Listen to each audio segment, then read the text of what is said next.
first off, can you tell me and our viewers how to properly pronounce your name? Nicely. So I'm here with Lucy Knisley at TCAF 2015, and you got a new book. Is this 2 new books this year? I do. These are my last copies. 2 books this year. Both travelogues. This one came out in September. This one came out in February. But this one was written the same year as this one. So 2011. Wow. Year of travel. So did you work on both these books at the same time? A little bit. I mostly finished up the first one before I was working full-time on the second one. But there's always a little bit of overlap. Nice. And then they came out pretty close to each other. Yeah, they were both done around the same time, and then I wanted to find the right home for them, and Fantagraphics was great. They're like a really great indie publisher, and they wanted to do the books really beautifully, and it really worked out. It was great. Yeah, so you do a lot of autobio stuff, and I've noticed your stuff has gotten increasingly personal. It started off with being a lot about food, and then you've taken it to more of a personal level. How is that for you, and is your family and people comfortable with that? I'm very lucky to have a very understanding family and husband, but I've learned to sort of tread lightly when it comes to depicting other people in my work. It's mostly the world through my point of view, and that doesn't necessarily mean that I will always make a lot of friends along the way. But I generally try to be respectful of my friends and family, and sort of keep my revelations unoffensive. Yes. And you also put a lot of yourself in these books. How do you choose what to reveal? And then you're like, man, these are my innermost personal thoughts. Maybe I should keep them to myself. All right. Things that I should have kept to myself. Let's see. Well, I have gotten in trouble in the past when people say offensive things, and then they wind up in the comic. But I think the moral of the story is don't say offensive things. And definitely don't say them near comic artists who make work about their life, because then your offensive thing will be all over the internet and published in books, and it's just not a good idea generally. And those offensive things, even though they are offensive in context, they are really comics gold. Exactly. That stuff is very popular. Oh yeah, I'm going to resist that, please. So the book you're working on now is about your wedding and the process of going through that. So how is the stress of the actual planning of the wedding compared to the stress of making the book itself? I wouldn't recommend doing it back to back.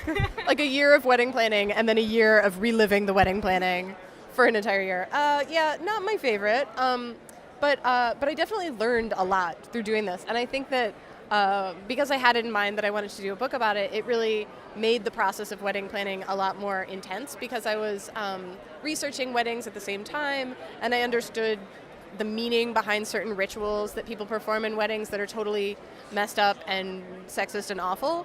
And it's you just do those because that's the tradition, right. And people do it, so you have to do it. It's a wedding. You have to do stuff like toss the bouquet and stuff, which is literally about throwing off your flower of your virginity, and has to do with the fact that when in olden timey times, when a bride and groom would get married, and then he would immediately deflower her right after the ceremony, the guests would sometimes become involved in this process by ripping the clothes off the bride and groom, mostly the bride, to aid in this process coming along. And this is totally insane. And so they would rip her bouquet and rip her dress and stuff like that. And that's the garter toss thing. So this was the industry that I was entering into, and I was really glad that I could do that with my eyes open by this research.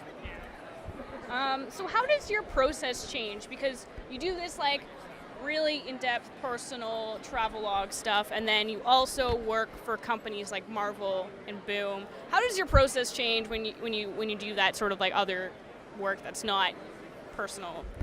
Well, there's a lot more research involved, of course, with things like Marvel and Boom, where I have to learn the whole backstory of all the characters. And for Marvel especially, where it's been 40 years of Wolverine's backstory, and I have to go through the all of the notes about Wolverine because I don't want to mess anything up. So it's an interesting process to write about other people's characters. I think it's actually easier to write about your own, who you know thoroughly, and I certainly know myself some of the time. So So yeah, so I it's a totally different process in terms of research, and then generally tend to make sure that it's very polished looking, whereas travelogues are very immediate. I want to get them down onto paper immediately, get it out of my body onto the page. So a lot of time it'll be quick and dirty and just sort of drawn out really hastily. Nice. So a bunch of your books are travelogues.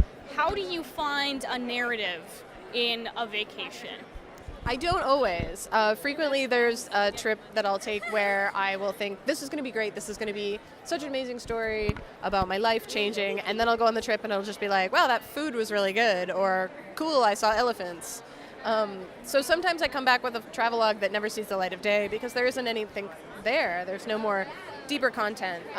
Travelogues that I have published, like French Milk and Displacement and Age of License, are really about growing up and change and youth and the experiences that you have when you step away from your life for a time and sort of see it at a distance and have a better perspective on what's going on with you.